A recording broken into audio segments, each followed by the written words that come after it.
Happy कुमकुम बट नमस्ते प्रणाम करती हूँ। बहुत ही सुंदर एक चुटकुला नाच गीत सुनाने चल रही हूँ। कैसा लगता है कमेंट बॉक्स में जरूर बताइएगा। और देवर और भाभी का नोक झोंक है। गीत को सुनिएगा और आनंद लीजिएगा। कमेंट में अपनी राय और विचार जरूर दीजिएगा।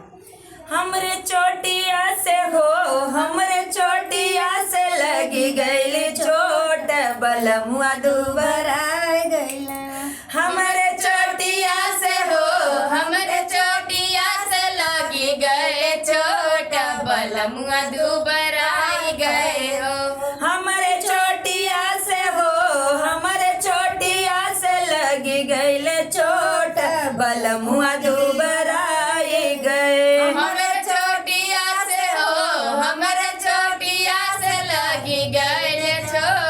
बलमुआ दुबराई गईले हो। आवा सासू पलंग चढ़ी बैठाया, आवा सासू पलंग चढ़ी बैठाया, आवा सासू पलंग चढ़ी बैठा। अपने बेटवा के हो, अपने बेटवा के टानिक पियावा, बलमुआ दुबराई। अपने बेटवा के हो, अपने बेटवा के टानिक पियावा, बलमुआ दुबराई गईले हो। अपने बेटवा के हो, अपने बेटवा के टानिक पियावा, बलमुआ दुबराई गए। अपने बेटवा के हो, अपने बेटवा के टानिक पियावा, बलमुआ दुबराई गईले हो।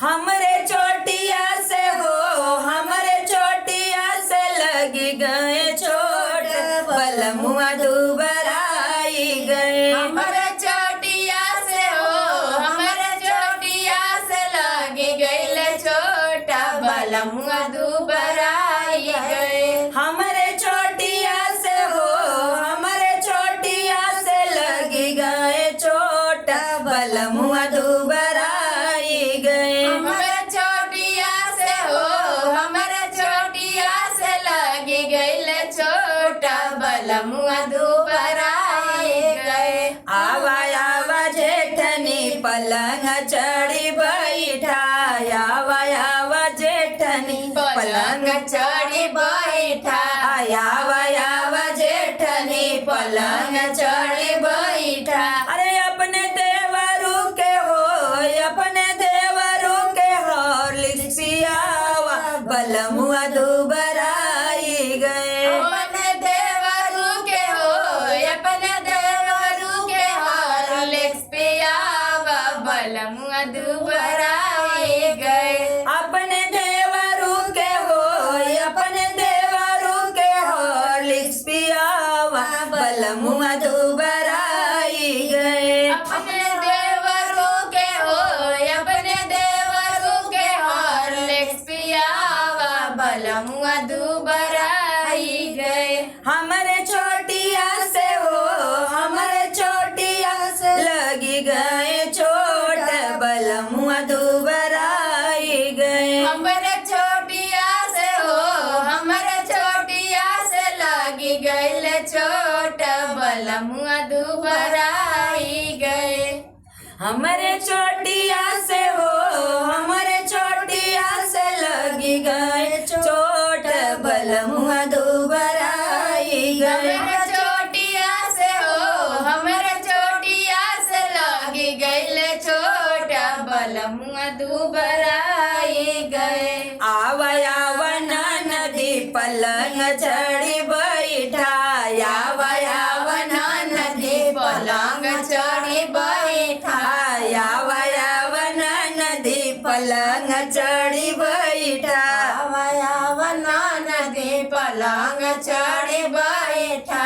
अपने भैया के हो, अपने भैया के मेहुआ खियावा, बलमुआ दुबराई गए। अपने भैया के हो, अपने भैया के मेहुआ खियावा, बलमुआ दुबराई गए। अपने भैया के हो, अपने भैया के मेहुआ खियावा, बलमुआ दुबराई गए। अपने भैया के हो, अपने भैया पुआ खियाव बलमुआ दुबराए गए। हमारे चोटिया से हो, हमारे चोटिया से लगी गए चोट, बलमुआ दुबराई गए। हमारे चोटिया से हो, हमारे चोटिया से लगी गईल चोट, बलमुआ दुबराए गए। तो हमारा चुटकुला नाच गीत कैसा लगा आप लोग कमेंट बॉक्स में जरूर बताइएगा। सबको राधे राधे। राधे राधे।